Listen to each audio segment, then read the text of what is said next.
Howdy, howdy everybody, Chris here. We're back in the garage. And today we're gonna finish up that Jeep Wrangler. We're gonna finish the paint work on it. We did the rust repair last week, repaired a nasty hole in the rocker panel. And today we're gonna be painting it. I'll walk you through step by step that entire process. And we're gonna do it with a budget compressor and a budget gun. Just like you might do it at home in an open garage with no paint booth. Let's get into it. This is the compressor here we're working with today. This is a compressor I picked up at Harbor Freight. It is the Fortress Ultra Quiet 26 gallon compressor. It produces 4.5 SCFM at 90 PSI.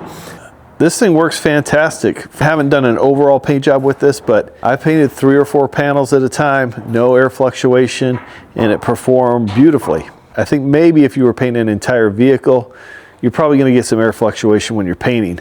Just paint one side at a time, or maybe some upper surfaces, and you break it up into sections, you'll be fine with this air compressor. Now the gun we're using today is a low volume, low pressure paint gun, and that consumes less air, like 7 to 10 CFM. And I haven't really had an issue. I've used some of the Porpoise guns with this, and they did fantastic. With a small compressor, you're definitely gonna wanna have some air filtration. So what I've done is I've unhooked my large compressor here, and we're running the small compressor into this filtration system with an air regulator here, and then we're going to run it out and paint it from there. So these tend to produce a little bit more heat than the large compressor, especially like in the summer. You got to have some kind of filtration system to keep moisture and contaminants out of your air supply. The other thing I like to use, just kind of as an insurance policy, is I just use these simple air filters that go on the bottom of your gun. This is cheap insurance to give yourself a clean paint job. In the last episode, we repaired a rust hole in the rocker panel of this Jeep. If you want to check out that entire process, click on the link at the end of this video. The first step in preparing this for paint was to prepare the primer. So what we did is block sand that primer area with 320 grit sandpaper. We used a guide coat to make sure all of our scratches and texture was eliminated. And then as far as the blend panels outside of the primer, we sanded those with 600 grit sandpaper on an orbital sander using an interface pad. This is going to give us a coarse enough scratch so the paint and the clear coat stick properly. For all the edges, we used a 600 grit foam pad to catch all those edges in hard to reach areas. And I'll leave links to all the products and tools we use in the description of this video. Darius is masking this off now to get this ready for paint, but remember, preparation is the most important part of your paint job. He's back masking the wheel opening and the rocker, putting the tape on the inside, and then we'll cover the rest of this vehicle with an automotive plastic that'll protect it from overspray. All right, Darius has got this all ready for paint. You saw him mask it off. All we're gonna be doing is blending some color in here. I'm hoping this color match is good. It's gonna be a tad off, but this is what we're gonna do for now, just because they don't wanna get into a bunch of painting. We'll blend this in with the color, and then we'll clear this entire panel. I am gonna use the new R500 that I just purchased for 54 bucks on Amazon. I just wanna continue to show you how well this works on a darker color. We did a white bumper with it. I'm gonna spray it at a low air pressure, limited overspray, and we'll see how well it works. We got the flame red right here. This is Nason XL paint. Mix is 2-to-1. We got our 2-to-1 mixing ratio here. We'll pour in the amount of paint that we want in the 2 column. So we'll go right there to the number 2. So then we'll go to the 1 column, and we'll add our reducer to the corresponding 2. So 2 parts of paint and then 1 part of urethane reducer. This is a slow reducer here. It's warm here in Oklahoma today, 70 degrees. And we're not going to put this really wet. We're going to do a light coat for our first coat and then just gradually build it.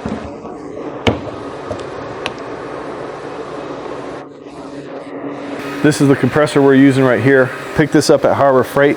I think I paid $3.25 for it with a coupon or something. Not terrible. Very quiet compressor, and it works really well for this. All right, all I'm gonna do is tack rag it off. It's already been washed.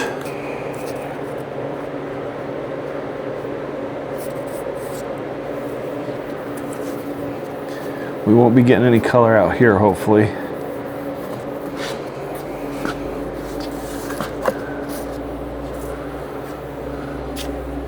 So we're gonna go way down on our air pressure. That's about 10. Turn my volume down. Turn my fan down. I'm gonna go even less.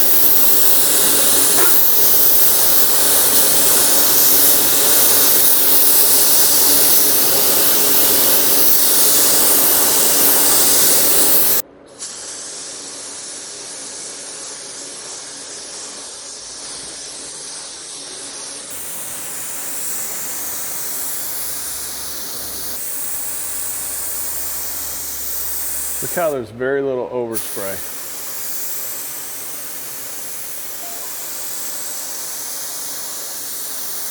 I'm not pulling the trigger all the way either. I'm doing about a quarter pull on the trigger.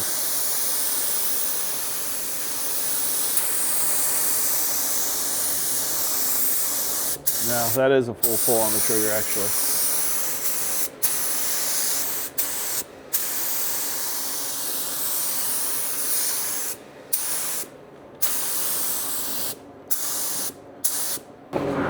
Let that flash off.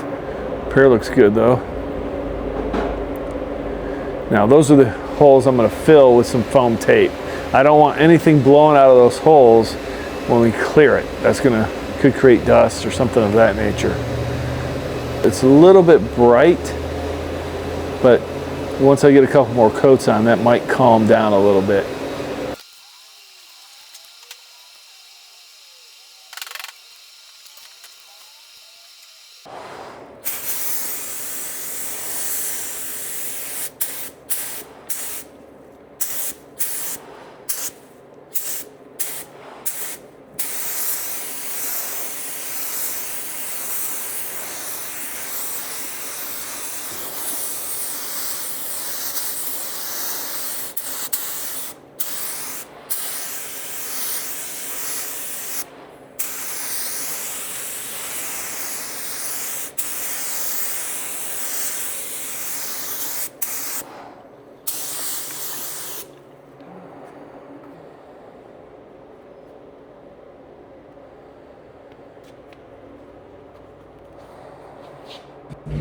Okay, now we're ready for some clear, and the clear we're going to use today is the FC710 by Finish One. This is a spot panel clear coat, so it works really well when you're working in a garage without a paint booth because it sets up a little bit quicker.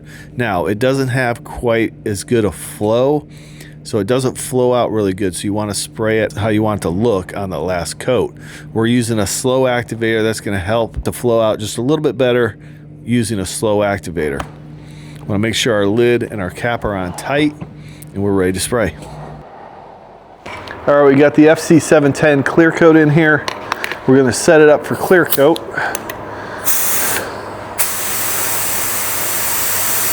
We'll do about 19 psi. Fan pattern is pretty much wide open. We're going to go 2 turns out from closed on the fluid volume. This is the fluid volume here. That's almost too much air pressure. A little bit less. Start at the bottom here. We've got a pretty warm day here today, so the first coat of clear, we're going to put it on medium wet, so a good medium coat. We're just introducing that clear to the surface. Now, if you're spraying in a colder day, it's a good idea to put a very light coat on first. Just let that set up a few minutes, and then you can put your second coat on medium.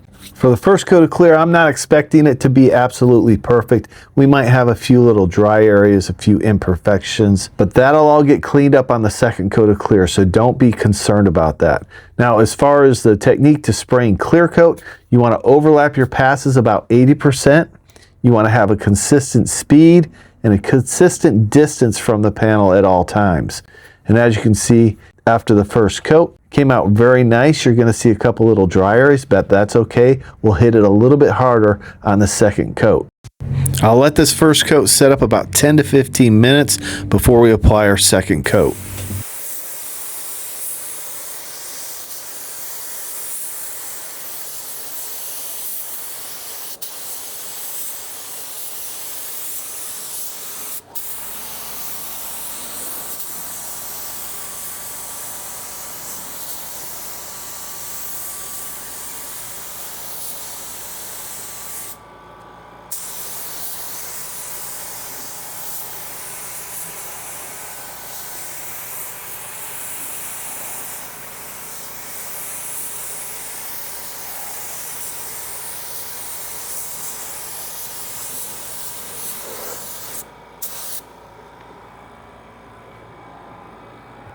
a little dark over here on this side of the shop, so I'm just checking everything with a light, making sure we've got a nice flat finish on this clear coat. You can also use a light to check your color and make sure you got good coverage before you clear.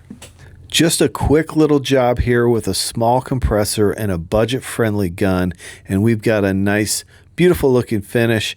The compressor and the gun perform beautifully for this situation, and a lot of you guys at home, this setup is a great setup for you to use. This R500 kit on Amazon comes with everything a beginner needs to get started.